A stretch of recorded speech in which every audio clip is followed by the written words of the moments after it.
Hello and welcome to the Build a Bear Workshop. My name is Pat Bear and I'm here to build a model kit. I'm also here to hang out with all of you, and I'm going to start things off by throwing the Bear Cave, the Lego, the Scythe, the Tier 2 blue emote into chat. If you are currently a subscriber, you can reply with those emotes.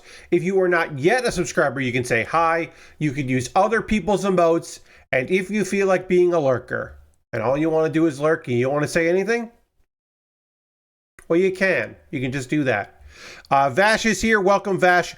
It's a Saturday, and it's the first of the month, which means two things. One, we got a new song. If you want to, use the channel points to hit the dance button.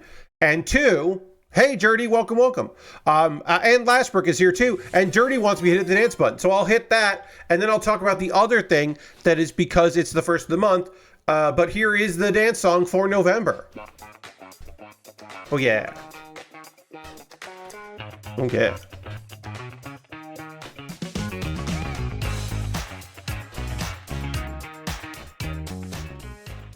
Now, apparently, the Elgato. This is from the Elgato Stream Deck. We're using this. Elgato is taking music out of its store. And by store, it's just like their interface where you can get sound effects. The sound effects I have here, the songs I have in here. Apparently, they're going to remove those, which is annoying because it means that I'm going to have to get a bunch of MP3s for that. Now, it will mean that I can broaden the songs that I can play because I will have to go into other sources and find other avenues of songs that are cool. Most likely what I will end up doing is I will go to YouTube and I will go in their library of music and just download a bunch of MP3s. But then I'll have to get them into the fucking app folder for Stream Deck, and it'll be a whole thing. It won't be that annoying. You won't notice anything. I have already downloaded a song that will still be good for December. So I do have a Christmas song ready to go. And then starting next year, I'll just be doing my own MP3s for that, and it'll just be an extra step, but it won't be the end of the world. And also, YouTube's library does add songs, so I will be able to find new stuff, whereas it didn't seem like Elgato was adding new things ever. So that's good to know. The other thing I wanted to say about the start of the month, and then we'll get to model kit building, is now that it is November 1st, it means that all of the gifted subs that we received towards the end of September in September are gone. The ones we had leading up to the last day and all the ones we got on the very last day of September are all, they've all gone away. And so we are back on the grind. We are trying to get to 40 subscribers. I shut up about how many subscribers I have when we hit 40. We are currently at 20. I also want to say that our one tier 2 subscriber is no longer a tier 2 subscriber. They might not be a subscriber at all. And I don't know. I didn't look into it to see what's up, but they're not a tier 2 anymore, and that's okay. So I'm the only person that has the blue emote. So if you want to become tier 2 and get an exclusive emote, you can do that. I'll put that in chat so you can see it. But that is the tier 2 emote, which I am now the only person that has. There you go. So yeah, let's go to the overhead camera. Let's take a look at our model kit. So yeah, now you're going to see the number there. If you want to gift it some subs, you could do that, and that will get me up there. I will run a subscription and gifted subs like sale thing. I can do that a couple times a year, and I will probably do that in December. But right now, I just got that. So if you want to gift a sub or become a subscriber, you could do that. That would be neat. We have in front of us the RX-78NT-1 Gundam NT-1. We have very little to do with this kit in this form. We are going to build a shield, and we are going to apply some marking stickers. These are stickers that don't have like, they're not water slides, but they look kind of like water slides, but you don't apply them like that. You apply them like regular stickers. So we, but not the foil ones. But we will apply those. A couple stickers on here, and then we will take a photo of it, and then we're going to put on the big armor. All of this like gray armor that goes on it will go on there after, but I want to take a photo of it in this form before we put all the armor on, and then it looks like this. It's just got this bulky armor, and then there's some stickers I can apply there, but I probably won't apply any of these because I don't really care. But we got to apply the sticker. The Alex sticker needs to get applied. That is here. We got to write Alex on the here. We got to put Alex there. So we'll do that. But first things first, let's build. Oh yeah, there's a gun sticker I probably put on too because that's easy to put on. Let's build the shield. And then I don't know if this is going to take all stream. I would like to finish this kit. If we do have time by the end of the stream, I will start a new kit because I have the next thing that we're working on, which is a more modern kit. It was released, I believe, last year. Oh, and that's the end of A. I believe that is all we needed for A. Put that there. And then I need, yeah. Oh, no, A8. I'm going to need A8. That's here. I think that's the last piece that I need to build our shield. But yeah, I have another kit to work on. My backlog right now is currently pretty light, but Patreon money came in today, and I will be using that. Now, when I say came in, I mean that the first of the month, Patreon collected the money, but it takes generally they say 3 to 5 business days. It takes like 2 business days right now for them to process that money and get it sent out to people. Now, also, that means that it's going to be like 2 to 3 days or up to 5 days from Monday because it's business days. So the first being on a Saturday is a little bit of a bummer for me, the person that would like to have that money come through. But once the Patreon money does come in, I will be buying some more kits. And then, a reminder, in the middle of the month, I will have a good amount of money come through because this next Twitch payout will include the money that would have come in or all the gifted subs that I got. Because you may remember that I had a few gifted subs.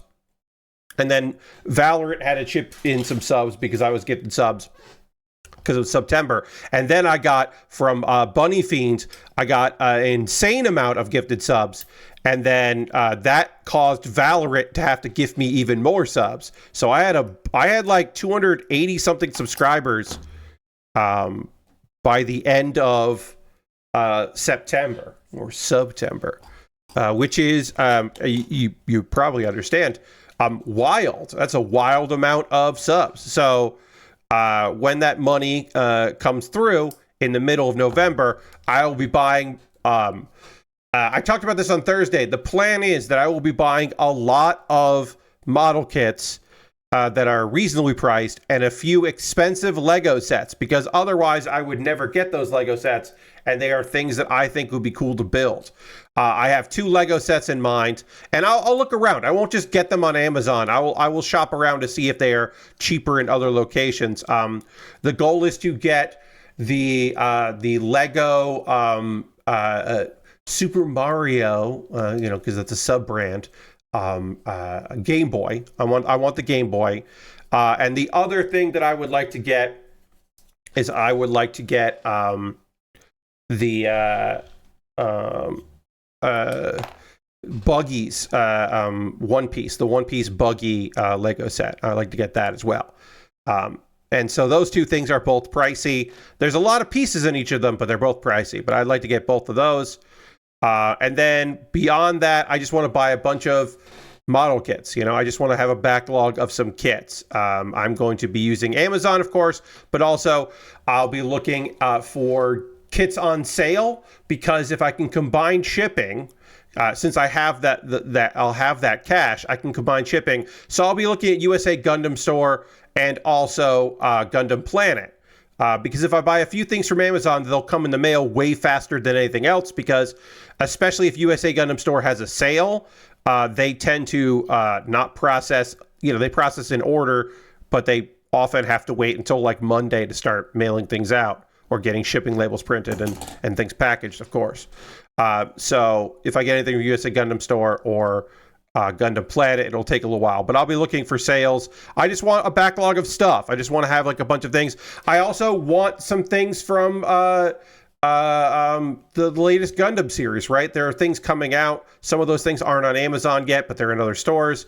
I would like to build some of those kits because it's nice to build current model kits and not just old weird kits. Believe me, I love building old weird kits, but I also want to build a few modern kits as well. So I'll be looking around at a bunch of things, but that's the plan. And then, like I said, I'm just going to buy 2 expensive Lego sets and then a bunch of fairly reasonably priced other kits. And I'll keep my eyes peeled for sales and such. Like I don't want to buy anything from USA Gundam Store until there's a weekend sale, unless I look and see that there's some like clearance stuff. And the same thing with Gundam Planet. I'll be looking for sales there. I'm gonna get on the Gundam Planet. I don't think I'm on Gundam Planet's mailing list. So let me see if I am. I know I'm on USA Gundam Store's mailing list, but let me get on Gundam Planet's mailing list. Gundam Planet mailing list. Because that would just be good. Newsletter subscription. They got a newsletter. All right, and now we want to do this. So we got to do that. We got to do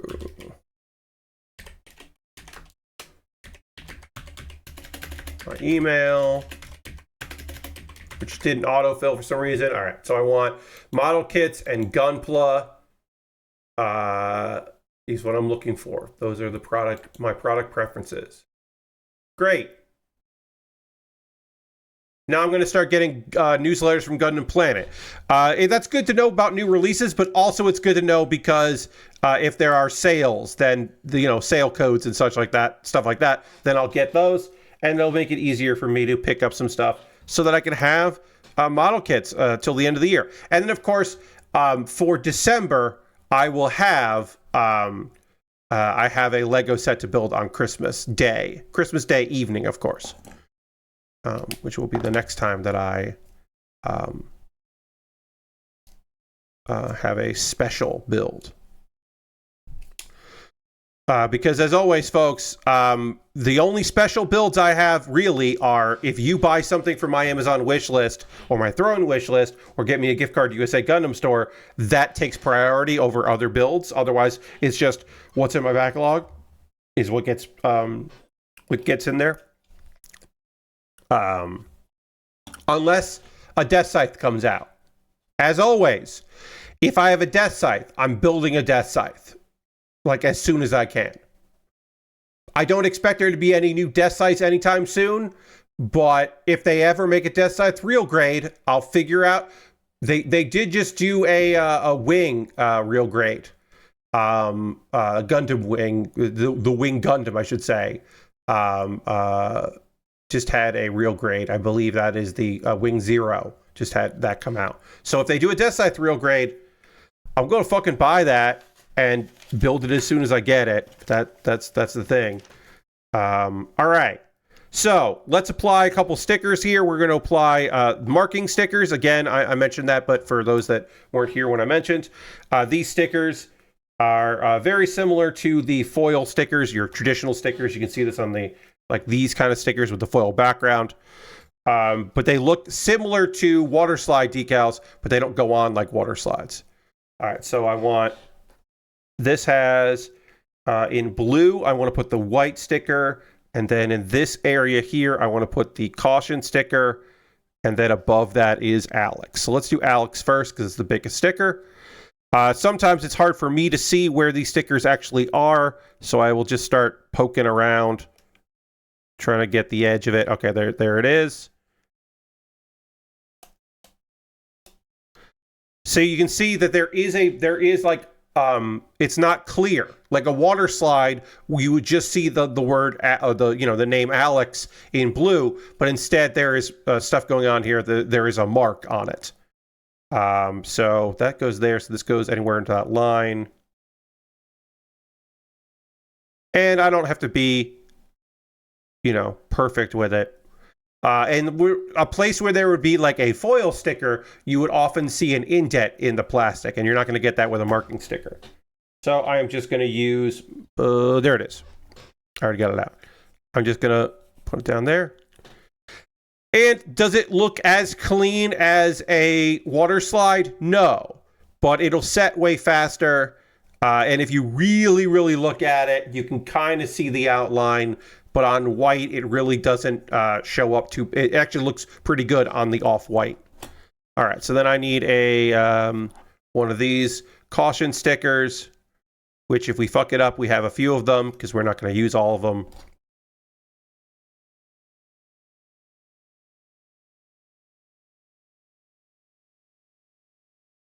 Okay, and then we'll just smooth that out with this. And then we have some words here that they want us to put on, which we'll try to get up here. And there's only one copy of this, so try to be carefully. But this is the UNT Spacey.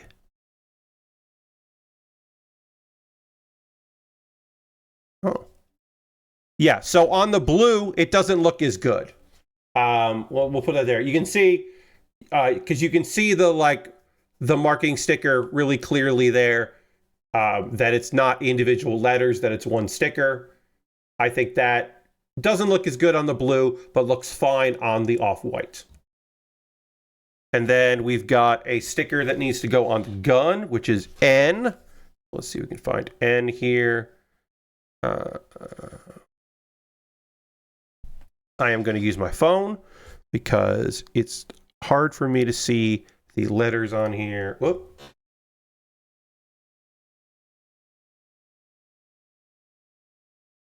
Okay, so now we go to phone. And we are looking for N, which is right there. That is what's going to go. Oh, all right. Yeah, N is the sticker that goes on the gun. One from the bottom, or two from the bottom.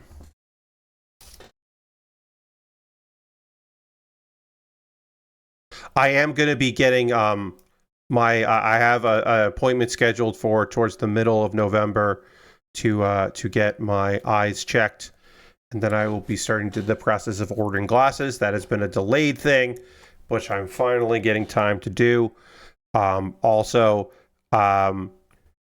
This should not affect the streams, but it might affect just like my schedule. Like I might here or there miss an anime to watch because of time, but my mother is going to be recuperating at home from a surgery. This is a good thing that she's going to have the surgery. We're all very happy that this is happening, but it does mean that my ability to, I'm going to be doing more. I'm going to be doing more of the cooking and more of the just general stuff around the house, which is fine. And I'm happy to do, and I'm glad I'm here for it. But it does mean that stream times won't be affected, but occasionally I might have to do some stuff outside of that. Here's a thing that I wanted to talk about today. This was a weird thing. I don't think I talked about it on Thursday, so I'll talk about it today as we get this. Gotta cut that. No, there. Yeah, as we figure this out here. So many of you know that I do a bunch of work here and there. Data entry. I do a lot of data entry stuff. That is one of the jobs that I have out there to make things happen. That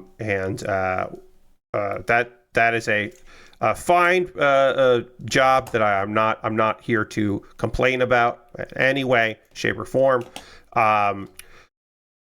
So a guy that I used to work with has his own at this what the main job that I do data entry for has a different job that he's doing, and he put out a request for some people for like a one shot. He just needed a few people to do some stuff at a one-time contract, and I was like, yeah, all right, I'm up for that. And he was like, great, we're just starting out, we're figuring things out.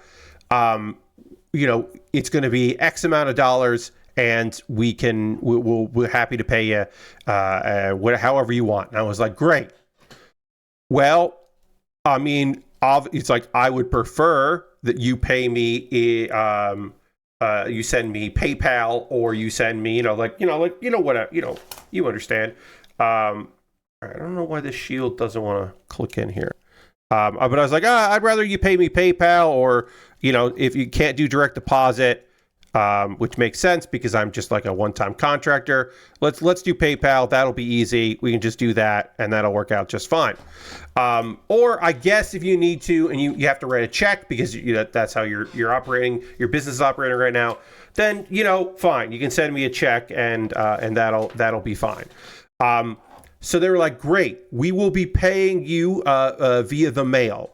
And that is how they put it. And that's important, that they did not say that they would be paying me by check. They said that they would mail me my money.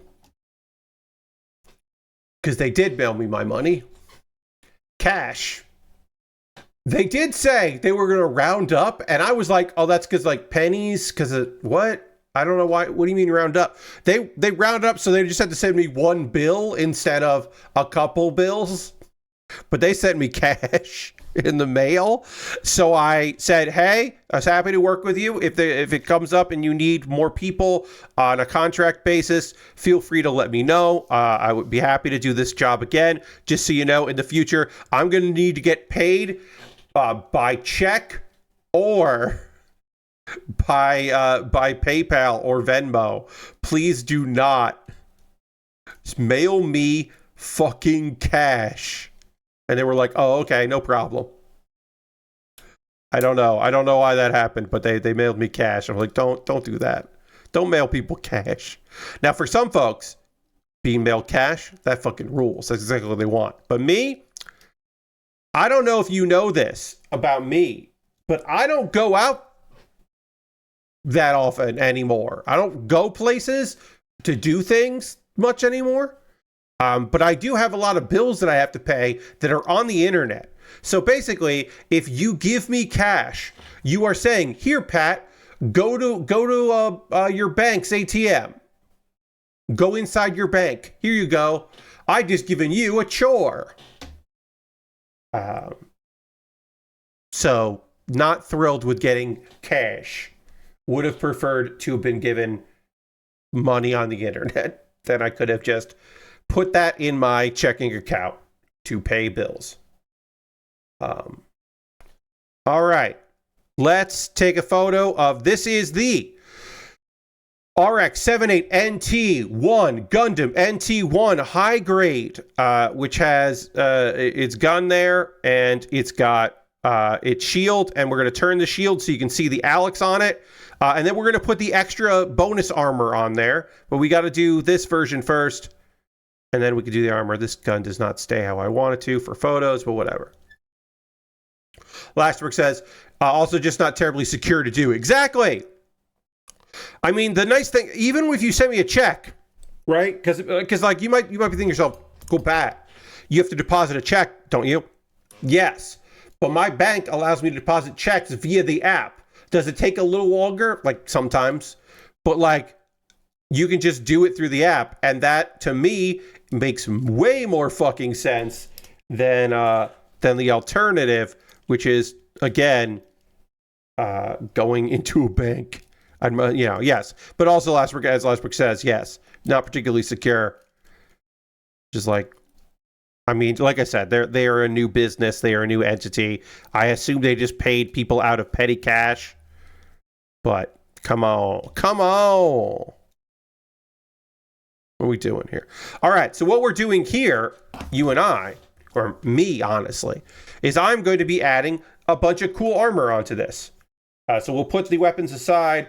Do we want to use any more marking stickers on this when we're done here? Yeah, I guess we could put one of these stickers. We'll put one of these caution stickers on it, I guess. So yeah, we'll do one or two. Probably just the one. We'll probably do one marking sticker left. But right now, we got to put the armor on here. And it all kind of just lays over. So we'll do that. It's all these pieces. Should not take us too long. So it looks like we will be starting another kit, which I'm happy to do. Just do this here. Great. But yeah, let's get into it. But there are other things I want to talk about here. I'm not watching Saturday night's main event, which happened already. I did not watch Saturday night's main event. Um, it looks like Jade Cargill, who recently turned heel, beat Tiffany Stratton in what appears to be an incredibly quick match, which is probably best. Cody Rhodes defeated Drew McIntyre by pinfall. And he apparently did not get disqualified or counted out because he would have lost the belt. That was the added stipulation to that, but he retained. Dominic Mysterio is still the WWE Intercontinental Champion by beating Penta and Rusev. And CM Punk is the World Heavyweight Champion for WWE. Punk has a belt that he won. It was vacated because Seth Rollins has a legit injury. We think it was legit. It seems to be, but the last one wasn't, and people thought it was. That's probably the right way to go, I guess. They weren't expecting this. Fine. There's talk that Cena is going to beat Dominic Mysterio because that way he gets the Intercontinental belt and he has won basically every major belt in WWE, and then he will lose it on his last match to probably Gunther. That is the scuttlebutt out there. We don't know if that's what's going to happen, but that is what is believed to be going down. But I did not watch because I do not watch WWE stuff. The only show that I would come back to in general is I would watch the Royal Rumble because I love the Royal Rumble. But this coming year, the next Royal Rumble will be in Saudi Arabia. And I have not seen any of the Saudi Arabian WWE shows, and I have no plans to start. So that means that I have to wait a year. I might want to watch WrestleMania, but I don't think I'm gonna. I just really feel like I'm not gonna end up checking that out in Vegas. I'll watch some other stuff that happens around it. But I just don't see myself watching that show. All right, so we put that there. So yeah, this armor just kind of clips around. It's kind of cool how it goes on. It all just kind of feeds in together. And then this piece goes into 1 first and then 2. There it is. Yeah. There it is. Yeah. Okay. Oops. That actually isn't how I want it. Okay. I'm going to do.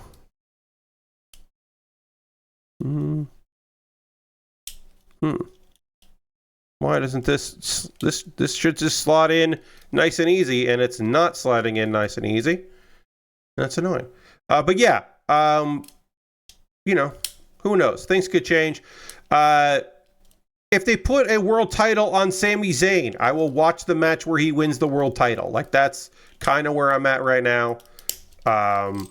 Kevin Owens comes back from injury. I'll probably check that out after the fact. But as for watching a whole WWE pay-per-view, I just can't see it. I just can't see myself doing it. But, for some of my faves, if some of my faves get to do some cool shit, I might check that out because they're my faves. There we go. That's what I wanted to do. Okay. All right. So this is one leg connected. We will. I'm going to put all the leg stuff on here, all the outer shell stuff on here first, and then I'll panel line.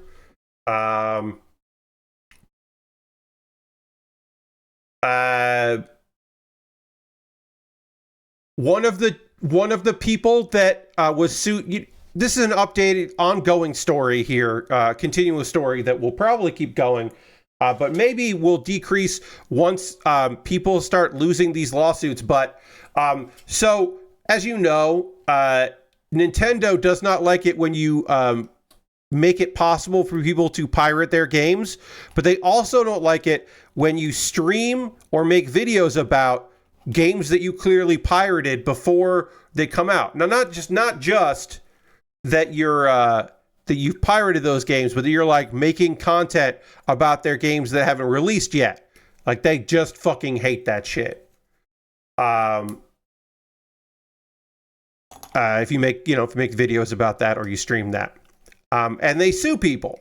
Now, most people settle out of court. They take down their videos, they give up their channels, they give up their websites, they make statements apologizing to Nintendo, yada, yada, yada. You've seen it before, you know the drill.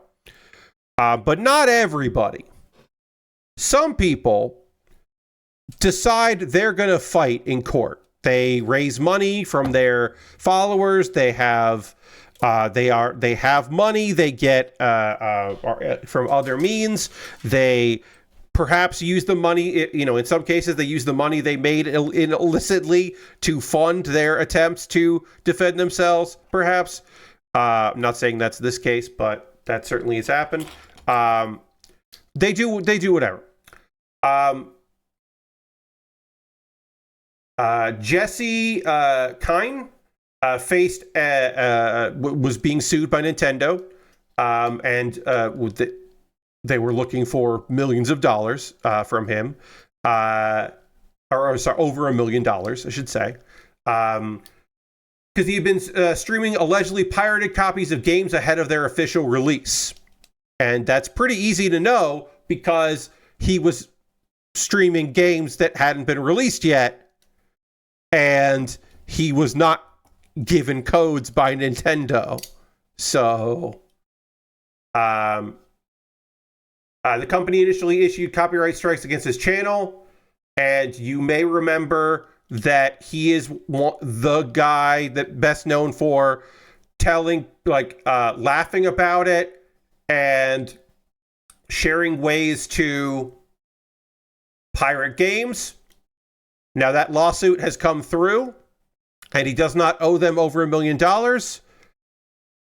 He owes them $17,500, which is a lot of money, but not as much as Nintendo certainly probably wanted. Court issues an injunction preventing defendant from infringing Nintendo's copyrighted works, including by streaming, and from trafficking in Switch emulators, Nintendo's proprietary cryptographic keys, or other software technology that circumvent Nintendo's technological protective measures. And that is an order that he received for that. But the judge did not allow Nintendo's motion to confiscate and destroy the tools that he used to pirate Switch games. That is, because, hey, guess what? Does Nintendo think they're going to win all of the things they ask for? No. But you ask for big stuff. You ask for all the stuff, right? Because maybe there is a judge that's like, yeah, we're going to give Nintendo all of your computers because you were using those illicitly. And we're giving them your Twitch account. Like, who knows? Maybe they will. Nintendo would love to have all that shit. So they're going to ask for all that shit because they would love to have all that shit. The judge called that demand unclear and unreasonable given the lack of evidence presented in the lawsuit exactly how he had gained access to games like Mario and Luigi Brothership to stream ahead of a fall release.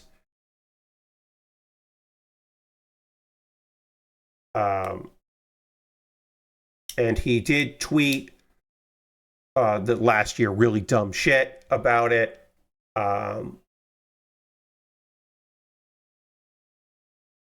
You also remember that he did say that capitalism is cancer.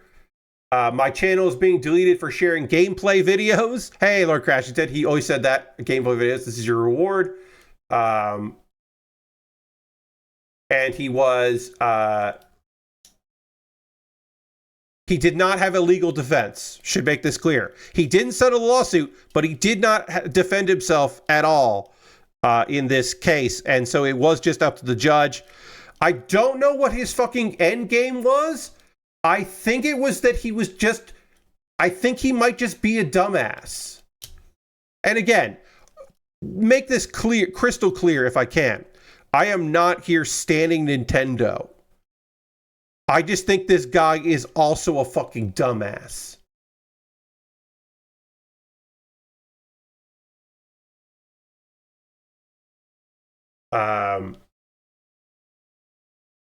Yeah. So he owes a lot of money, but not as much as he could have. And one would assume that YouTube will never let him have a YouTube channel, and he'll probably have to stream on Kick because Twitch also doesn't want Nintendo mad at them. So he'll probably end up being a Kick streamer because they don't care about anything because they're never going to have a deal with Nintendo anyway. But yeah, that is that lawsuit. There will be other lawsuits. There's not a bunch of updates, but it looks like some of the patents that Nintendo claims they have in their Pal World lawsuit might be a little off there. So there'll be more update about that probably in the next month or in the early 2026. We'll see. But yeah, again, I do not relish Nintendo sending lawsuits and filing lawsuits and sending cease and desists and all that other stuff. Like, I don't relish those things. I'm not in favor of those things. But also, I would say that if you find yourself afoul of Nintendo, I would say you shouldn't talk a lot of shit to Nintendo. Just going to go on my feeling on that. Yeah, he only made gameplay videos of games that were not released yet that he got through, at best, gifted by somebody who stole them. Maybe he didn't steal them, but he definitely had them and put them up before he was supposed to. But yes, he only made gameplay videos.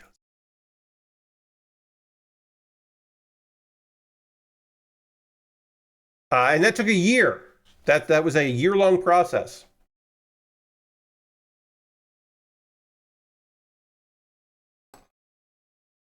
He also threatened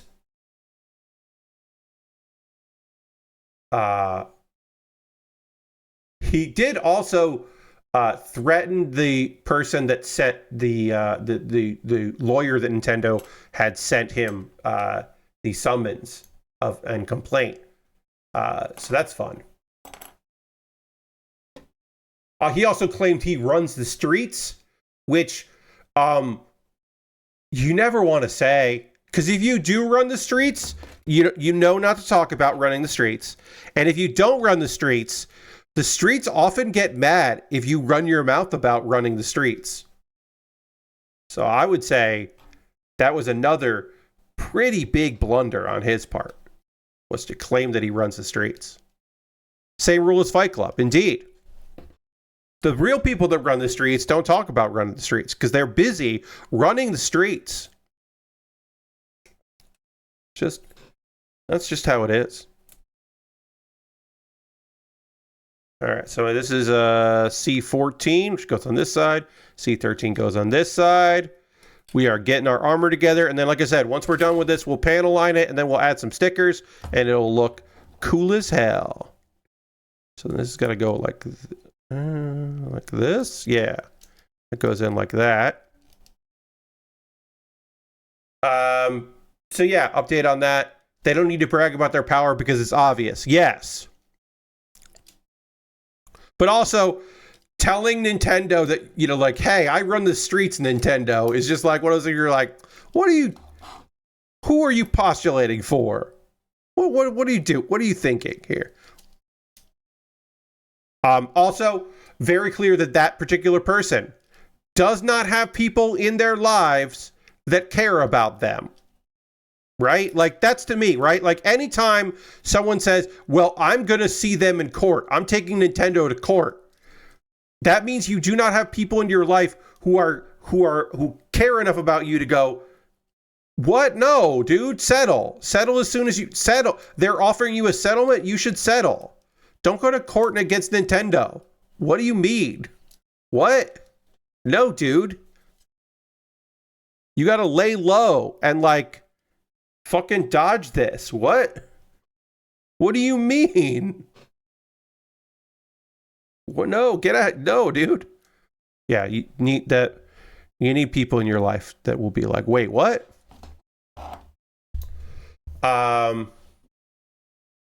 Hey, A bunch of people got fired from Rockstar.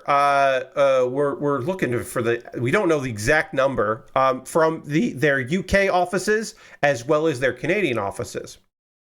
And it's not like, when you compare to how many people work for Rockstar around the world, it's not that many people, really, when you think about it. It's really not that many people. It's just this weird coincidence where these 30 people that were fired for apparently gross misconduct. So apparently 30 people in their UK and Canadian branches were fired for gross misconduct. And it's like, oh, wow, weird. It's weird that happened, that 30 people, it all happened at once. That's weird. And another thing that's kind of weird is that they had something in common besides being how they, why they were fired and working at Rockstar, is that all of them were either members of the IWGB, the Independent Workers Union of Great Britain, or they were interested in joining that union and doing unionizing efforts. So weird, right? That all these union folks, either people in a union or looking to join one or start a branch of one, all got fired for the same reason: gross misconduct. It's almost like Rockstar fired a bunch of people for unionization efforts. And they did it in Great Britain, which seems like a mistake. Rockstar North is in Scotland, so these are Scottish folks, or folks that are working in Scotland. And like I said, that sounds probably very dumb for Rockstar to do. And again, this is a statement here from Take-Two, where apparently Take-Two fully agrees with Rockstar, because of fucking course they would. Of course, they wouldn't be like, Rockstar did a weird thing, we're looking into it. They're like, yeah, Rockstar did the right thing, and we're fucking stoked about it.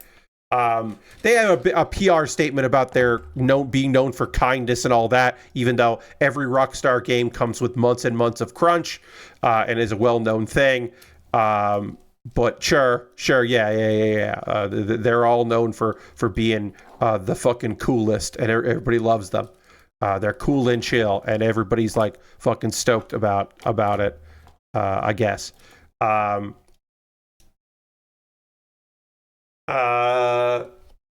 The only people fired from Rockstar were all members of a private trade union chat group on Discord who had either signed up for the IWGB membership or were thinking of doing so. And again, they are headquarters in New York. They have people all over the place, but the largest collection of employees of Rockstar is in Rockstar North, which is in Scotland. And that is clear because people were like, wait, like, why were some of them Canadian? And it's most likely because they were looking to join a branch of a union in Canada, is my guess. But if that fucking sucks, hopefully we'll hear more about it. This was first reported by Bloomberg, with additional reporting done by Kotaku. And yeah, hopefully we hear more about it, but I imagine a lawsuit is imminent in Great Britain. I imagine that the Rockstar North will be seeing some shenanigans for this, because it's fucked. It's quite fucked. Continuing to talk about some stuff that's unfortunately fucked, and we'll end with some good news. Processor, the maker of processors, the S is in parentheses, Heart Machine, the upcoming processor, right before its game launch, has fired even more people. So they didn't even wait till launch to fire these people. They did it 2 weeks before. They also laid off people in October. So this is the second round of layoffs this month. They did the beginning and the end of October. These are the people that brought us Solar Ash and Hyper Light Drifter. They did, yes. So this was basically when Hyper Light Drifter exited early access, or they stopped doing the early access of that. They laid people off, and now a little under 2 weeks before Processors comes out, which is published by Devolver, by the way. Right before that comes out, they're like, actually, let's lay off people. We don't know how many people it was. We know it's at least 4. This was still a fairly small studio, and they did already lay off some people before this. So we unfortunately don't know the exact number, but it's at least 4 people. Let's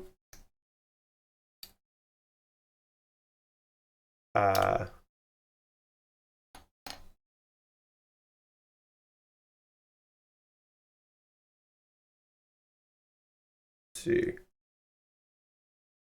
One person got laid off after working there 6 years. And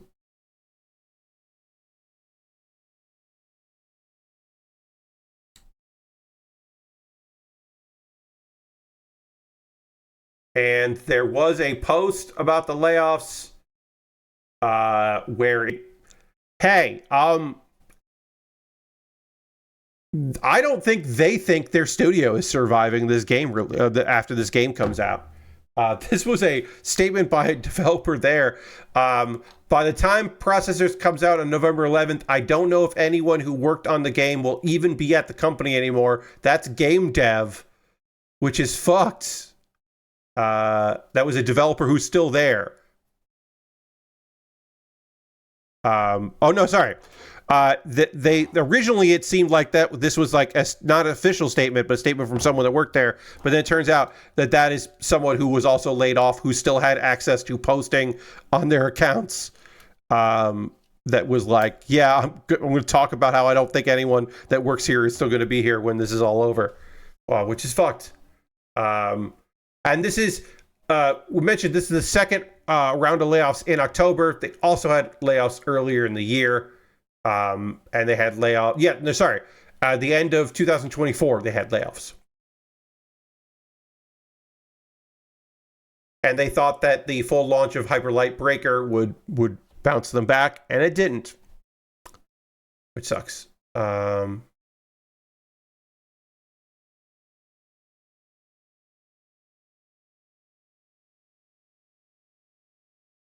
It just fucking sucks. But yeah, I don't. Heart Machine does not seem long for this world, unless this game does super gangbusters and their deal with Devolver is so great that they can suddenly bounce back from it and they're gonna do great. I don't know. Maybe that's true, but it seems fucking bad. It seems real bad. All right, let's panel line all this cool armor. And then we'll get into working on our, we'll take a pause for the cause, and then we'll get into our next kit. Airlock Games is a new independent studio, and this is from devs who brought you Multiverses. Former Multiverses developers have funded a new independent studio called Airlock Games. These are co-founders Justin Fleischer and Brock Feldman. Fleischer was the production director at First Player Games, who worked on Multiverses, and Feldman was the technical director. So they have pooled their resources to start a new independent studio to tell stories you can't tell in AAA game studios, is what they said. That's their pitch. We'll see what happens, but it's nice to have another indie startup. They've worked at a bunch of places. And they're going to work on more quote-unquote focused games, which just obviously means smaller experiences, which I think is smart. You shouldn't be coming out, as a new studio and trying to say, hey, we're going to be putting out AAA games with our small team. Also, a thing that is said in this press release is that between the two of them, they have been laid off 11 times in the games industry, which is fucking wild.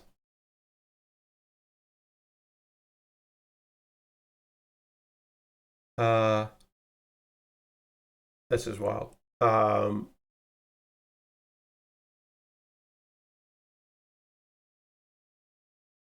This is they have a Kickstarter campaign out for its first project called What the Stars Forget.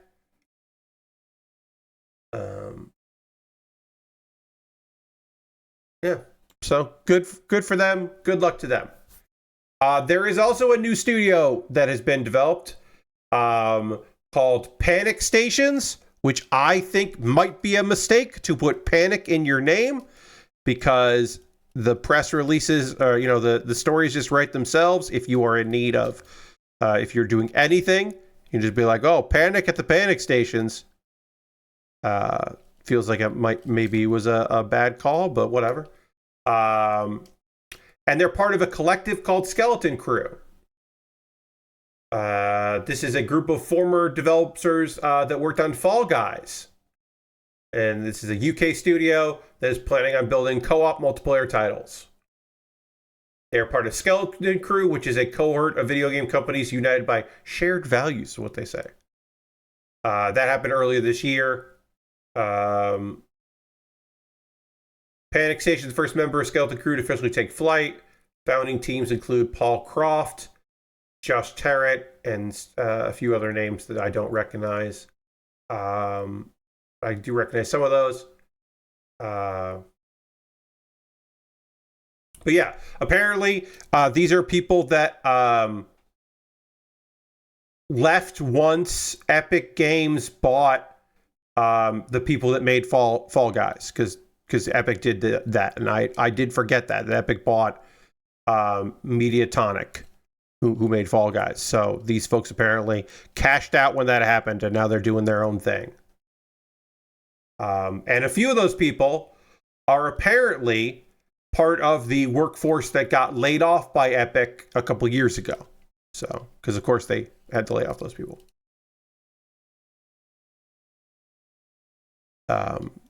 Because of course they did. Of course they did. They acquired them and then laid them off. Who could have imagined such a world where that would happen? Sorry, I'm hearing everyone. Everyone can imagine that. Okay. Let's see if there's anything else here that we want to talk about here. I think that's it, gaming-wise. Some of those stories were from earlier in the week, but I just never got to them. And Saturday is a good day for the old catch-up, the old going through the news stories, because I don't get up to much. I did a little bit of gaming, which I'll talk about in the second hour, of course. So there's a little bit I can chat with you about. But right now, I'm really just panel lining this, and I'll be doing more panel lining after the pause for the cause, because I got to do the pause for the cause, of course. And then there's a couple stickers to apply, and then this kit will be done. My thoughts on the RX-78NT-1 Gundam NT-1 is that this sure is a Gundam. It was a easy build. I liked working on it. I think this exterior armor is kind of fun. It's a fun concept. It's not supposed to be flashy, and it certainly isn't flashy, but it does come together nicely in a way that I like, and you can do a little panel lining with it. It's supposed to be plain Jane, but it certainly is. But it does take marker pretty well, so that's nice. So yeah, I'm just panel lining wherever I can, and then I'll hit it with the eraser, take a photo of it, and then we'll be done with this kit. And then we can work on the Dual Blitz Gundam, which at first glance you'll look at it and go, that's a shitty looking Blitz, because it's not a Blitz. It's a upgraded Dual Gundam with some Blitz weapons, which is a shame that we didn't get an upgraded Blitz in the most recent Gundam Seed movie, because that would have been cool as hell, because the Gundam Blitz rules. That's a great looking kit. But this is just the Dual Gundam with some extra parts. And if it didn't have Blitz in the name, if it was just like the dual Gundam, if they just, put a dumb extra thing on the end. I think I would like the Gundam a lot more because it's got purple in it and orange, and I like those colors, and those colors aren't Gundams enough for my liking. But because it has Blitz in the name, I have expectations. But really, it just has the Blitz weapons, which is a cop-out in my book. Big old cop-out. I'm just going to finish this panel lining, and then we'll take a pause for the cause. Then we'll come back. We'll apply some stickers to this, and then we'll close the book on it and get ready for the duel. And of course, in the second hour, anime talk. You know we're going to talk about some fucking anime. You know how that goes. Gotta chat about anime. Getting caught up on some stuff. I talk about my awkward, 2 episodes of My Awkward Senpai, and 1 episode of May I Ask for One Final Thing. Getting good. Getting real good.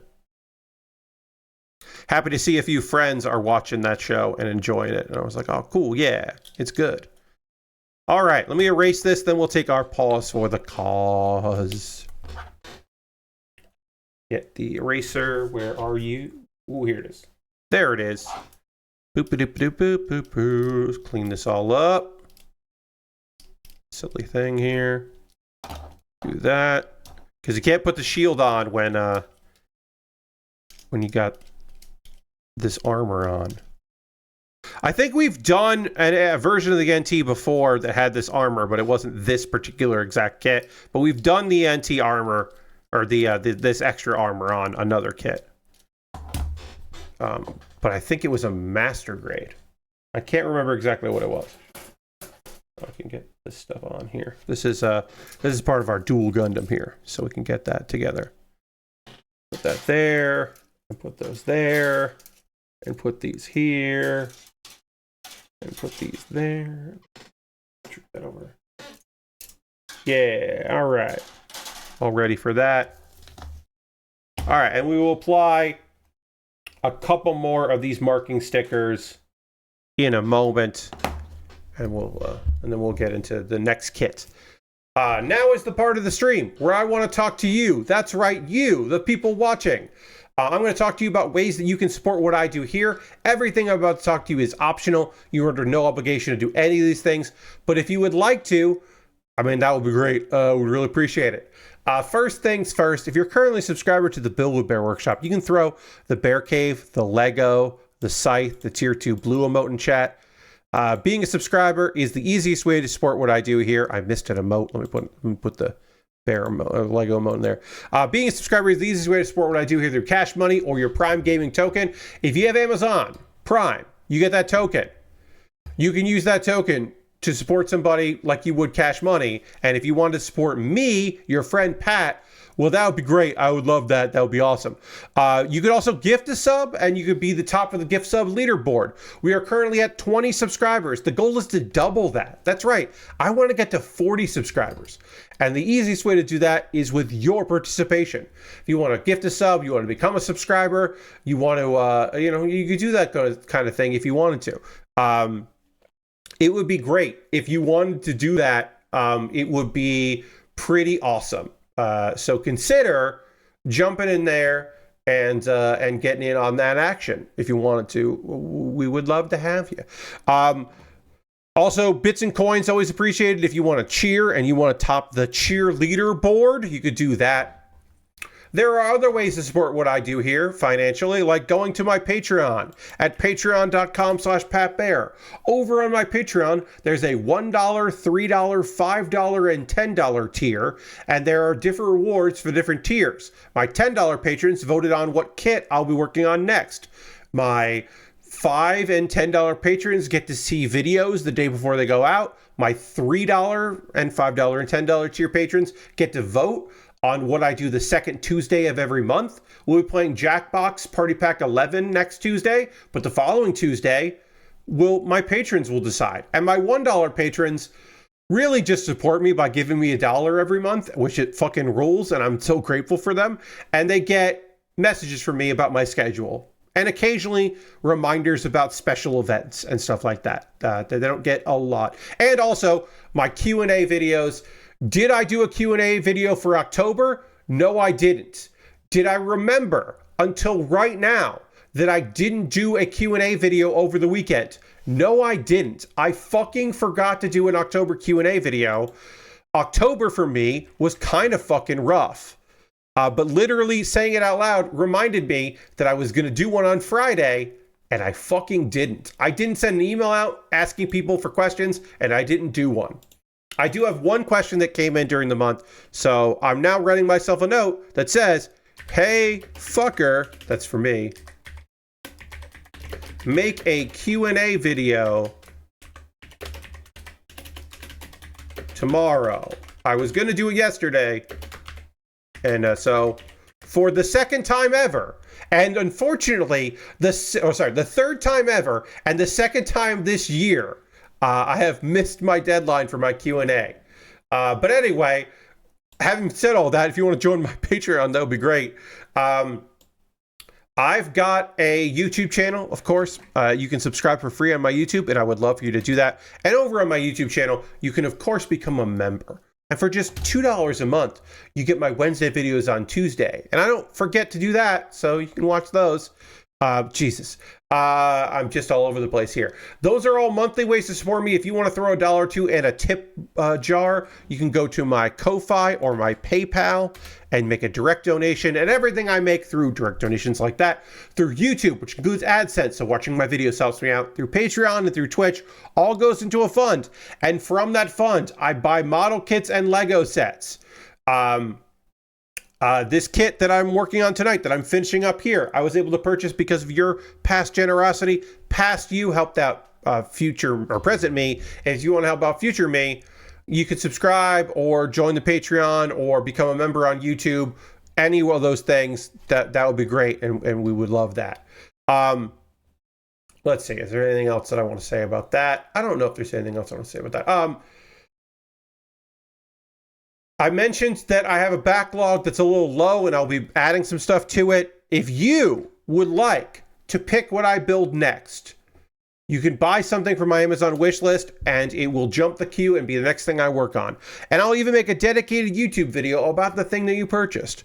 I have model kits and Lego sets, inexpensive things, expensive things. Take a look at the list. You can sort by lowest to highest. You can sort by time added. They default now to most recently added, which I hate. I wish that they would default to custom, because that's how I want it to be listed, but they don't do that, which is a shame. And I can't change that, which is just a real fucking shame.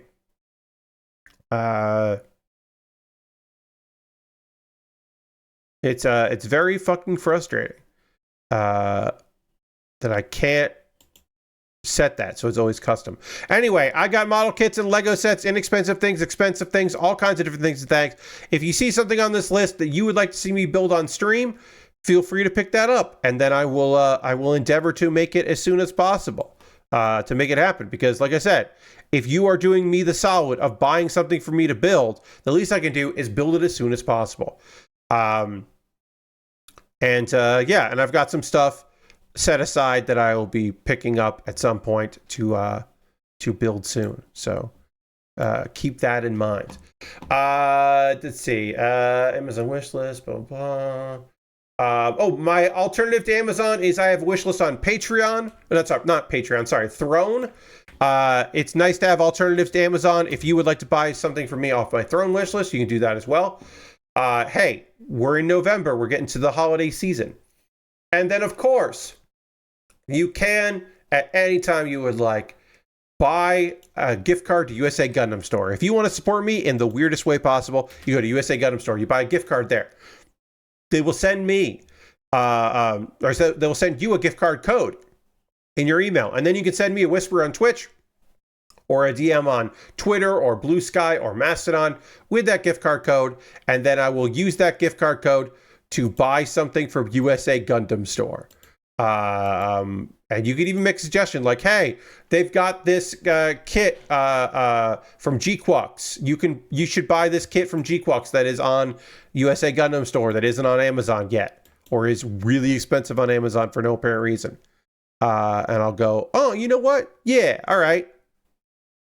Maybe I'll do that. If you want to support me financially, but you don't want to spend any money, or you don't want to support me financially, you don't want to spend any money, you just want to hang out, I got a Discord. Join my Discord. We'd love to have you there. It's full of cool people, and you'd be cool to join it. Let's see. Anything else here? A couple video links for you to check out. The most recent episode of Pat Bear's Anime Club. Yes, it is now no longer Halloween, but for Halloween, I made a video talking about my experience watching Devilman Crybaby for the first time since it aired originally. Almost 8 years later, and I watched Devilman Crybaby again, and I had thoughts. And turns out I like some stuff now that I didn't then, which was a pleasant surprise. It was a show I never thought I'd watch again, but I did for the video. So please watch the video. I will say this, friends. I would like more people to have watched the video than episodes of Devilman Crybaby.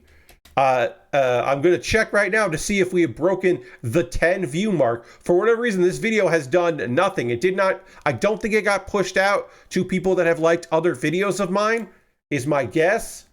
But it did not get pushed out, and that is a shame. Yeah. Less people have watched the video than there are episodes of Devilman Crybaby. So please watch that video. Get those numbers up a little higher. I'll probably post about it again on socials, try to get that number up. A bunch of people watched this video that I'm going to recommend right now. My Kuma Baer video about Call of the Night, which has 2 seasons out. The second season came out in the summer of 2025 and was one of my favorite shows of that block of anime. Call of the Night fucking rules. It is absolutely gorgeous and weird and funny sometimes and sad and strange. It's a story about love from characters who are completely unable to figure out what the fuck love is or if they even deserve love. Also, there are vampires. And it's great. And like I said, the animation is unbelievably gorgeous. The the dub of season 2 is coming out right now on High Dive. If you are someone that prefers your anime dubbed, so you can check that out. And then this coming Wednesday will be the first one, and there'll be a new theme this month for November, which is shows I didn't think I would like. Which is just a kind of lump category of shows that I was like, oh shit, this show fucking rules, and I would not have expected it. And I start with an old school one. It'll be my first time ever recommending an anime that's on, that is, the best way to watch it is Retro Crush. Because they have both the subtitle and the dub. And Crunchyroll only has one, and then another service only has the other. But if you want to watch either or flip between them, you got to go to Retro Crush. First time recommending Retro Crush, or show on Retro Crush. All right. So the next thing we're going to do is I'm going to drink some water. We're going to transition back to the overhead camera. I'm going to put some stickers on this kit, and then we are going to wrap it up, take a photo, and then move on to a new kit. And we'll do all of that right now.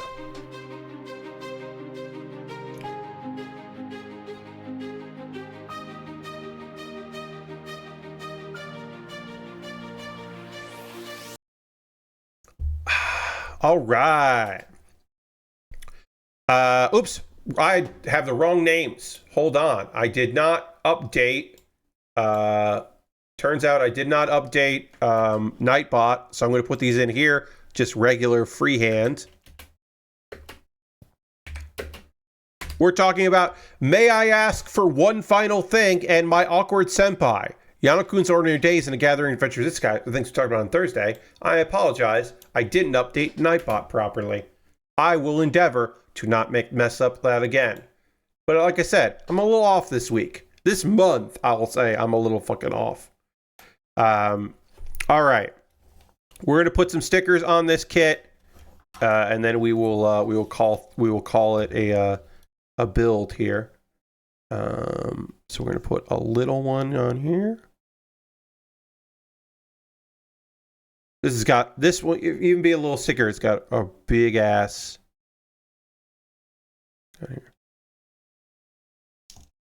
Big ass triangle. That doesn't look too bad on the gray. On this gray. It looks fine. And then we'll put a big one here. So, if you haven't been watching, may I ask one final thing? This is a story about a girl who is... she was made out to be the villainess. She is not the villainess. But she does punch people. She has a sense of justice, which is, well, if they are bad, if they're like crappy nobles, it's okay for me to punch the shit out of them. Or like, if someone with dragon blood from a neighboring kingdom shows up, it's okay if they are like trying to marry me and being a creep about it. It's all right for me to send them flying. So Lord Crashen, the thing that she asks as the one final thing is, can I punch you in the fucking face? And that's what she does to the girl that set her up in all of this. Now, it turns out, we found out in one of the last episodes that this show is an isekai, because the girl that she punches that sets her up to be the villainess and takes her fiance, which she didn't want, is a reincarnation. And she's been reincarnated by a goddess that like nobody fucking worships in this kingdom. Terraneza was isekai'd and thinks she's the main character of her story, which she's fucking not. Also, we leave our episode here with with a character named Saint Diana, who considers Scarlet like a big sis, like a big sister type. So Diana wants to meet Scarlet, which could lead to shenanigans, or it could just be fucking fine. We don't know yet. We'll find out. But yeah, that final thing was, can I punch you in the fucking face? Which rules. Don't get me wrong. Oh, this thing popped off. So these are all some of these are friction fit, and that's never the greatest idea, but it'll be fine. If I was posing this or trying to put it on a stand, I might, if I was going to do it with this, I might liquid cement this on, because I bet this is going to fall off all the fucking time. But for a photo here, totally okay. But we're done with this kit, so we can there.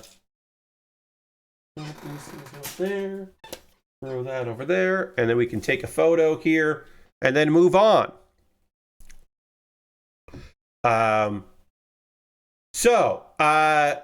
Scarlet is trying to figure out, hey, why is this girl who was also disappeared? She disappeared.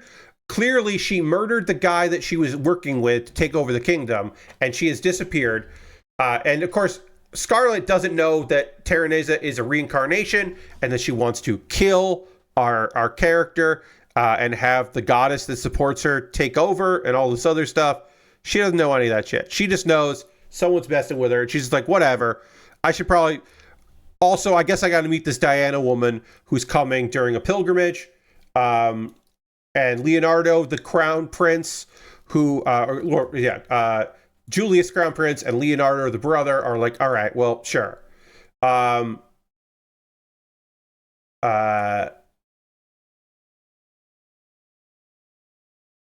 The churches are probably are kind of blocked up. So it's secret mission time, everybody. As I prep for our next build here, tell you it's secret mission time. Because this is the crown prince of the country and the former fiance of the second prince of the country going on this like secret clandestine rendezvous here, and one of them loves fucking punching, so we'll see how that goes. All right, so we have the dual Blitz Gundam is the next thing we're going to be working on here, which I will add to this here so we know that. Got the dual Blitz Gundam, and we're going to get started on that. Just so you have an update of that, and this is what it looked like. Real quick, we'll take a pause talking about anime. This is what the dual Blitz Gundam looks like, and then I want to tell you what the Blitz looks like, which I have a photo of. I just have to find it real quick. Don't worry about it. Everything's coming up. There, here. Blitz Gundam. This is what the Blitz Gundam looks like.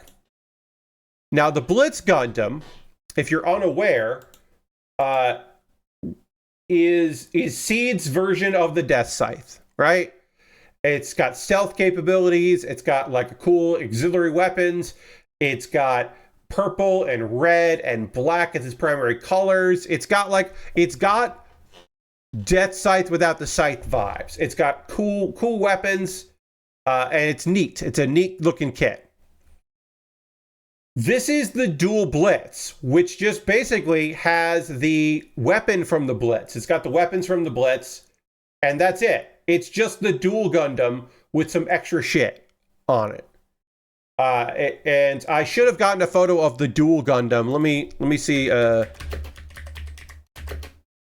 Let me get a Dual Gundam photo here so we can see that, because it's not just the Dual Gundam with extra stuff, but it's mostly just that. Not the Dual Blitz. I just want the regular Dual. Just show me what the regular Dual looks like.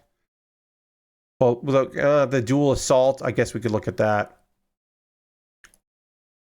No, this is... I just want the fucking regular Dual. What just happened here? Something happened. We got a follow. Thank you for the follow. I appreciate that. Welcome, welcome. I'm looking for a photo here so I can show you what the regular ass Dual looks like. Here we go. Yeah, this is the regular ass Dual. Let's see. Got a save image here. Oh, it's a web. Of course, it's a fucking web P. God damn it. Can I drag this? There it is. Oh, it disappeared. That's right. All right. That's what happens when you click on it. It disappears. So I gotta delete this, drag it over here, and then not touch it.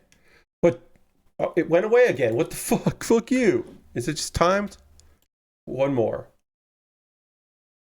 Okay, so it just deletes itself immediately. I hate technology. Anyway, the regular ass Dual Gundam kind of fucking sucks. And the Dual Blitz just takes the Dual's weapons. And in my opinion, the Dual Gundam should have just been in the Gundam Seed movie. Because that kicks ass. And that would be cool. But instead, but look, again, purple in a kit, love that. Like, I just think there's parts of this orange in a kit. Love that as well. The Blitz weapons, very cool. This is not everything I'm looking for. You know what I mean? You know what I mean. All right. We got the Dual Blitz Gundam here. And it looks like we are starting with the head, which I don't love because it means that we're starting with stickers, but that's okay. Okay. Not the end of the world. This kit, no poly caps, which I love that. I love that about all of these new Gundam Seed movie kits. Gundam Seed Freedom. And I love that about, basically from the Gundam Aerial on. We are just working with kits that don't fucking mess around and just have no polycaps. That's just awesome. All right, back to anime talk while I clip out this part and then we talk about this kit here, or I start building this kit. So they are gonna go try to meet her. DBG articulation kind of a little hard because the arms facing with shoulder armor. Yeah, that could be tough to kind of do some posing here for articulation. Yeah. When you look at that and you look at the big shoulder armor and stuff, that's definitely going to be a bit of a bummer. If you are big on your posing, if that is how you like to display your kits, is cool action poses instead of just standing there, that can be difficult. You're not wrong. All right, so we have to do 3 stickers right here. But hopefully that'll be the only stickers we have to do for a little while.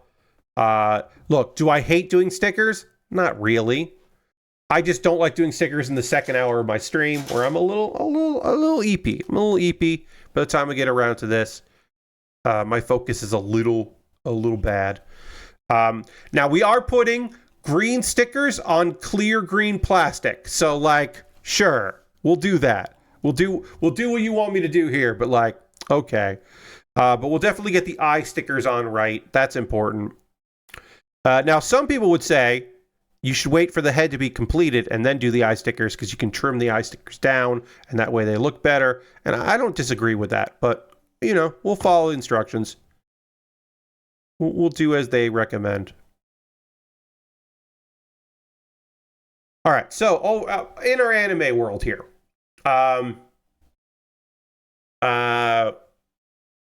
let's see. Yeah, there's a bunch of stuff going on with religion, and we hear a lot about that.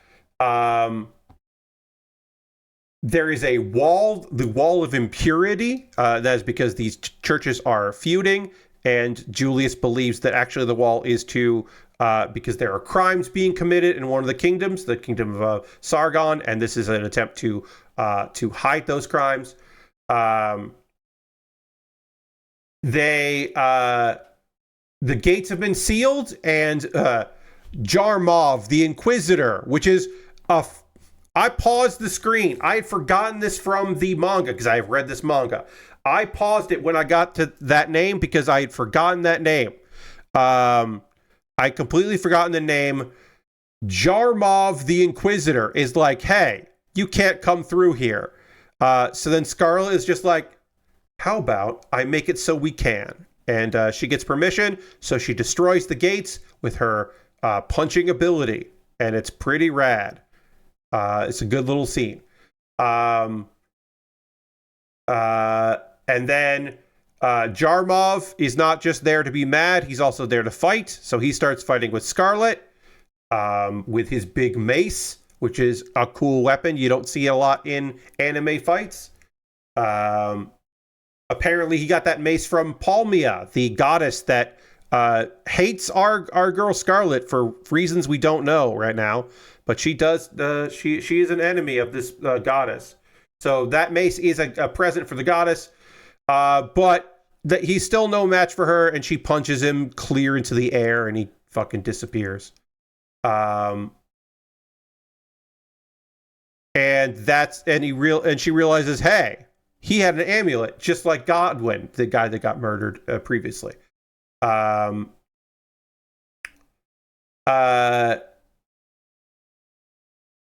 Scarlet gets flirted with because a knight named Dios is flirting with Scarlet because she's strong and beautiful, and knights like that shit. Scarlet is apparently very clueless about this stuff. Like, she understands this guy's flirting with me. She doesn't understand why the knights that she is traveling with from her own country and Julius are fucking pissed about this dude flirting with her. He's like, I don't know why you're so mad about this, which is very funny. This show does not have a lot of humor, I would say, but it does have moments of levity, and this is a moment of levity where it's just like, she's just like, I don't know what's going on. Because she is definitely above this shit. She is not gonna stand around and be flirted at. She's got other things to do. So they meet with Diana, the Saintess, and they're excited to meet her. And turns out that she is a commoner from the countryside, and she's just like kind of a kid. She's just kind of a young person. And she apparently is known about Diana and is a fucking huge fan of Diana's and is just like so psyched to meet her. As we said, thinks of Diana as a big sis type, even though they haven't ever met before. She's smitten with her, which is cute. It's cute. It is a cute scene. Let's see. She immediately dislikes Julius because she is jealous of Julius, I guess. And you know what? She's not wrong. I don't like Julius either. I have not liked this dude at all. So I agree. And we find out that through some conversation late at night, just between the two of them, that 300 years ago, the very first saint made the holy gems of purification. That's right. We got some big terms here. The holy gems of purification to keep demons out. And that each new saint would take a pilgrimage to the gems to restore them, to keep them up, to keep the demons away. That is that is the message or mission, I should say, of every saint, is to do that. That's their fucking job. And apparently Diana is just like, hey, I'm going to let you know I don't have my power anymore. I can't do it. I don't have my saint powers. But we haven't told anybody because the public would lose their goddamn minds, which is accurate. They would lose their minds. And also, she's just like, they gave me the name Diana. And I've never really felt like a saint. When we're alone, I would love it if you would just use call me Sonya. That is the name I would like people to, I would like you to use. It's just like a really nice time. And there is because she is named Saint Diana, because that's not her real name, there is a parade the next day, and that parade gets attacked by worshippers of Palmia.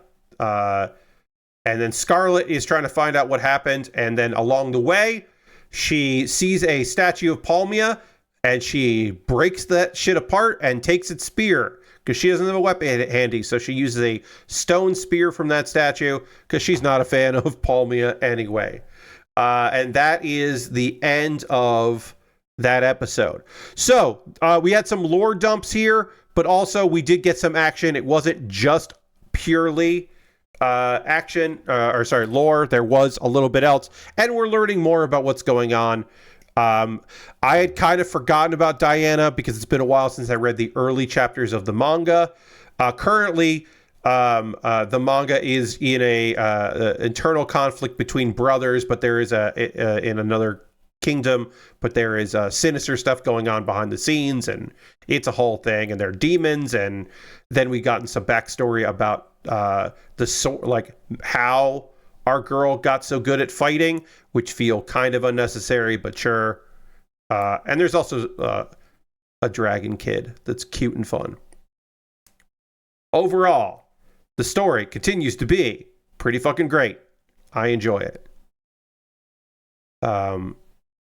I do think Julius sucks, because he's just like, hey, you really interest me. Not like that he's in love with her, that she is like an interesting human, and that he wants to spend more time with her.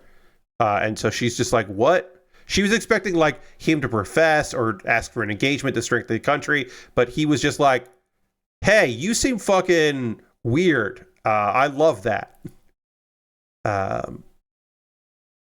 So she did spend some time asking, hey, can I fucking punch you in the face? Because that is often what she asks.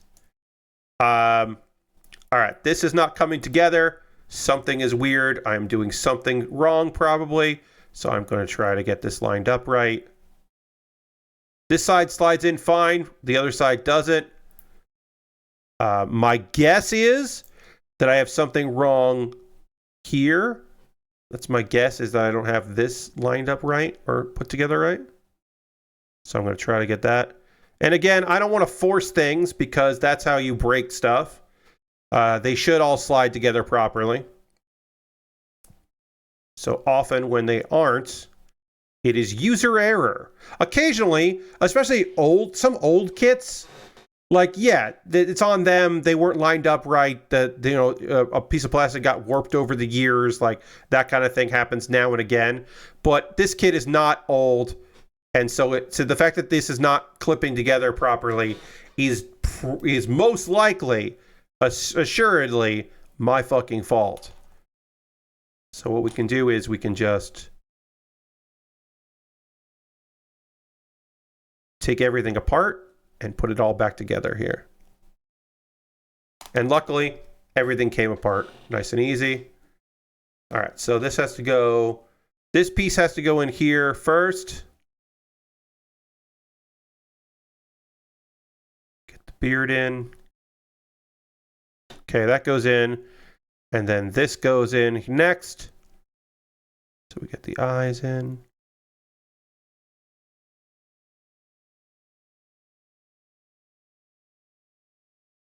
All right, that looks good. That looks like it, whoops, blew out on me. I was just about to say, this looks good. All right, so that looks good now. Now let's try to get it into the back of the head here properly and see if that looks good. I think that's all right. And then we'll try to get the front in here of the head. And we still have the same problem where one side of the face goes in fine and the other side doesn't. Oops. And again, don't want to force things.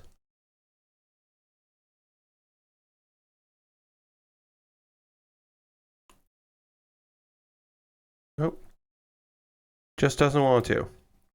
I've looked here to see if there is like a little jagged edge of something that I missed. I'm now going to push it into the front here to see if that is just lined up weird.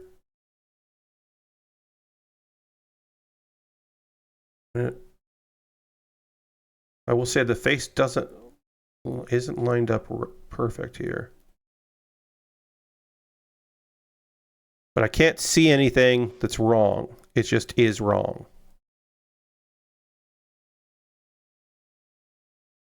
Yep, can't. What I'll do is I will just do a test fit of these two pieces without the middle to see if something isn't lining up right.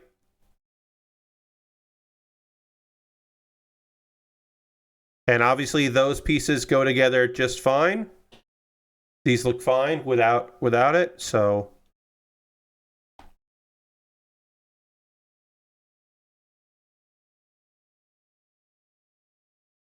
Yeah. I don't know what's wrong. We are going to talk about another anime here. As I continue to work on this kit, we'll talk about My Awkward Senpai. We have episodes 4 and 5.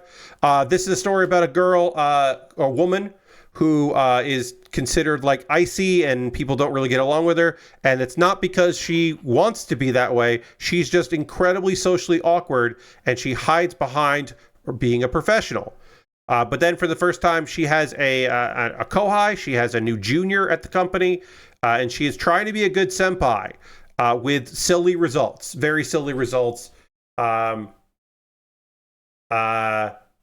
we have Azusa and Yu. Yu is the new guy. Azusa is the career woman who is just trying to be a good senpai. It is decided that both of them are going to go on a business trip for the company, which is kind of crazy because he is so new to the company. It is wild that he's being sent out. Feels like he hasn't been there that long at all. But we're doing a lot of classic sitcom tropes here. We also had her like get drunk and him having to like look after her. So we have had a lot of classic tropes here to deal with already. If there's one thing I noticed about this show is that the idea that they're going to go, and now have to deal with traveling together. Oh, I got it. Fuck yeah. It came together. I had to put a little bit of pressure on it and it worked out. Thank God. That was taking forever. And now I just need to put on the visor piece here. And then the V-fin. But I will panel line this before I put the V-fin and the little connector on there. D1, 2.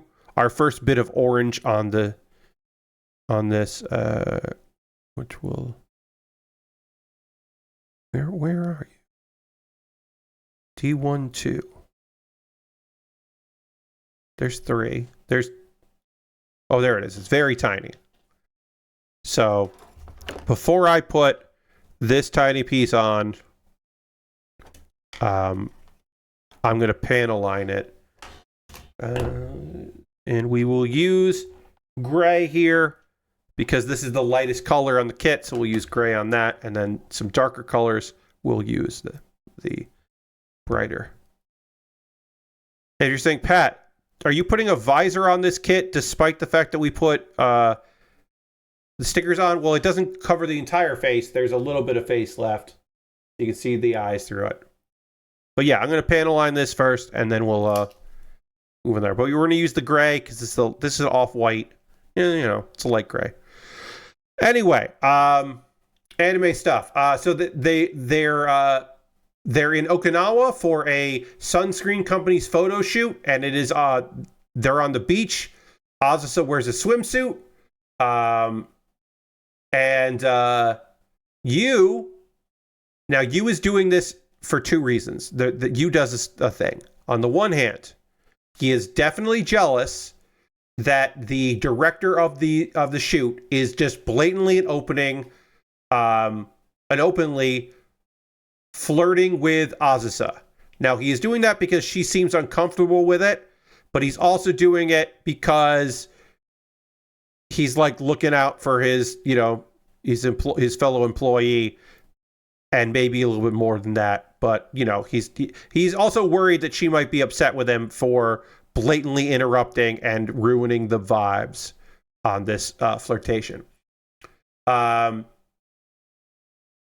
a dinner and there's some dancing, and Yu wants to dance there, and Azusa and Yu have a good time, and then Yu is like kind of flustered by her and doesn't understand why. Like, he hasn't caught on that maybe, like, neither of them have caught on that they like one another and they're instantly connecting and all of that. Like, that is just not a thing that either has recognized at all, because it's a situation comedy. And then Azusa and Yu meet up later because Yu got a sunburn. And basically, like, the vibes are good, but she is just like, hey, we're working with a sunscreen company and you got a sunburn. Come on, don't be unprofessional. Which is like a funny way to put it, but like, yeah, you're not wrong. Like, it is unprofessional to get a sunburn on this job. Let's see. They go on a sightseeing tour because the job is done, the shoot is done. Azusa has a bit of a panic attack, and so Yu decides to cover and give her a way out, saying like, hey, we have this other we've got this project we need. He's like scrambling, and he's like, we're here for other reasons. We have to go to maid cafes for research. And so they do, because that is partially true, but it's mostly just like make her comfortable. And Azusa has a great time, but she is worried, because she worries a lot, that Yu was focused on work stuff and didn't have fun. And then, of course, their hotel room for this extra time is 2 twin beds in the same room, because it's a sitcom. And so she's worried about that. And then Yu decides, hey, there's a manga cafe nearby. I'm just going to crash there, which you can do. You can get a room that would cover overnight, and you can sleep in a manga room. And a bunch of people who travel around big cities in Japan do that instead of staying in hotels. I would not recommend it necessarily for foreigners. I mean, I wouldn't recommend it, period. But that is a thing you can do, and that is the thing that he does. Or that he wants to do, I should say. And she's just like, she just feels bad about it. So she's like, you should stay. And she decides the best way to get him to stay is to challenge him to some games. And Yu is worried that he's always just causing problems for his senpai. But she's got her own problems. But by the end of it, Yu was like, I did have a really good time there. So even though he's got worries and she's got worries, they both had a really good time. And it all works out pretty good. It's all, it's a fun adventure. And that's the episode. This is a one episode. And then episode 5 is more of like Azusa wanting to be a good mentor to Yu, because there is a typhoon that has hit Japan. And she's like, I'm going to go to work and I want to set a good example. And then she's like sending him home because she's like, you shouldn't be here. This is messed up. And then it turns out they both are the only ones in the office, but there is an off-site meeting that they need to go to. So they did goof up. Azusa somehow, even though there was a typhoon, Azusa forgot her umbrella, which is like, it's just fucking sitcom logic. A thing that for this show really needs to happen is you really have to just be like, okay, yeah, sometimes characters just make unbelievably dumb decisions because it's a sitcom and that's it. And you just have to kind of go with it. So they share Yu's umbrella. And Azusa has a bit of a panic attack because they're very close proximity. Yu takes care of the meeting perfectly. He does a great job. And Azusa is just like, he did so good on that meeting. He's kicking so much ass. I'm going to send this guy home early. That's my plan, is that I'm going to send him home early because of the bad weather and all of that. And that is her plan. Let me just find the piece I need here, which is 8. Okay. She's going to send her home early. And they go back to the office, and she grabs his jacket because she's like, I'm going to do a nice thing. I'm going to go hang his jacket up. And then because she's been so stressed lately, she decides that she's going to like goof around a little bit, like wearing his jacket and just like have a little fun. Like no one's going to see her do that. She's just going to have like, I don't know, a fun little bit of business. She's going to do a little goofing. Except he sees her goofing around.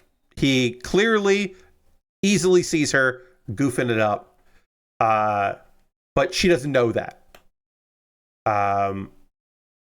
They're still working together. There's some thunder. Azusa hates thunder, and Yu picks up on that.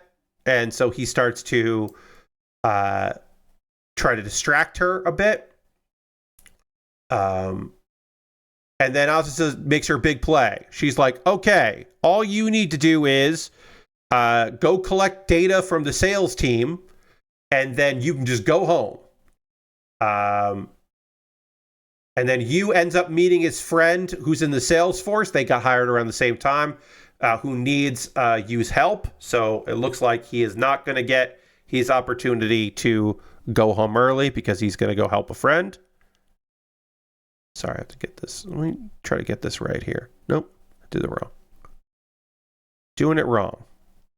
You'd think these inner frames on these kits are fairly similar, so you'd think I would know them and do them right. But not always. All right. These should be correct. We're going to find out as we start putting this together if I've managed to fuck this up, but I think I've done this right. And then this piece likes to fall out, so let's try to get that back in set. All right, so that should be good now. We won't know until we get more of this together if I have messed this up and I need to change it, because that's totally possible. But you know, as long as I got some tools, I can always fix my mistakes. That's the lesson in model kitting. Is sometimes you can fix mistakes. All right, let's see. Oh yeah, so Azusa's mad that Yu is that was the whole point. She wanted to send him home early and be a good kohai or a good senpai, and he has to stay and help his friend. So she's mad about that. And so she scolds the dude for asking for help. Yu is happy about that because he wanted to help his friend, but he didn't fucking want to stay. There's a typhoon going on. Shit's wild. So he offers to share her umbrella. And it's not until they get to the train station and this close proximity that Azusa allows herself to kind of like relax and then realizes, wait, Yu is kind of a fucking stud. He's kind of like a manly dude. Like she hasn't really perceived him as a man like that. And she's just like, oh, shit. Oh, well, now I can't unsee that. Yu makes her take the umbrella so she can get home. And so she's like, well, then take this towel with you. So they have like a trade of that so that he can, wear it. And then Azusa's kind of glad that she's working from home the next day because she's still a little embarrassed by all that happened. And we end the episode with Yu being like, okay, before I bring the towel back, I've got to wash it. Because he's a very thoughtful guy. So we get to see a little bit more in the last 2 episodes of Yu's personality. He is not just a reliable young guy.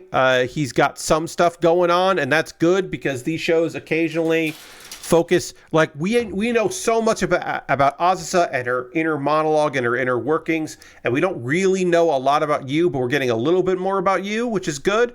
I still really like this show. As I've said numerous times, I will give a show that is a romantic comedy a lot of runway and clearance if it involves adults, because as I have grown and aged, I'm still fine with a high school romance show, but like I find myself a little bit more drawn to like the more adult romance stuff. And I think that's only fair and reasonable. And if I was only focused on high school romance stuff, I think that would be a problem. So I am happy about the show. I'm gonna, give it like I'm committed right now. 5 episodes in, I'm not giving up on the show. I actually haven't given up on any show that I've been watching on a weekly basis to talk about. Which hasn't happened in a while. Usually there's like one show that I'm like, I want to check this out. And then it turns out I didn't like it. So right now, that is not the case, which is awesome. We have a little time here. If you want to let me know anything you've been working on, you've been building any model kits, you've been playing any video games over the weekend. If you had a fun Halloween and you want to tell me about your Halloween, I would love to hear from that. It's a new month in Hearthstone. But there's a new expansion coming out on Tuesday, so I haven't really done much in Hearthstone yet. I'm waiting for the expansion. So even though I usually I will do as many weekly quests on Monday as possible, I'm going to wait on all of the weeklies until Tuesday so I can get as much experience points possible for the new version of the Battle Pass. Now, I don't put money into the Battle Pass, but I just do the free version. So Monday or Tuesday, I'll be getting a bunch of new packs and then checking that stuff out. And then also trying out some new decks. Sometime this month in November, we will do a stream of Hearthstone. Of the new expansion, and hopefully by then I'll have some new decks. I was thinking about doing it on Tuesday, but I really just want to play Jackbox on Tuesday. There's a new Jackbox, and I like doing that. I'm going to have to try to really push because viewership has been a little light on Tuesdays lately, and Jackbox works best if there's a bunch of people. But we'll definitely give it a go, and hopefully we'll have enough people for all the games on Tuesday, and it'll be a fun time. But yeah, we'll at least try it out. I'm still hoping I get a code for this Jackbox. I have not heard one way or the other if I am going to receive that code, but hopefully I do get it.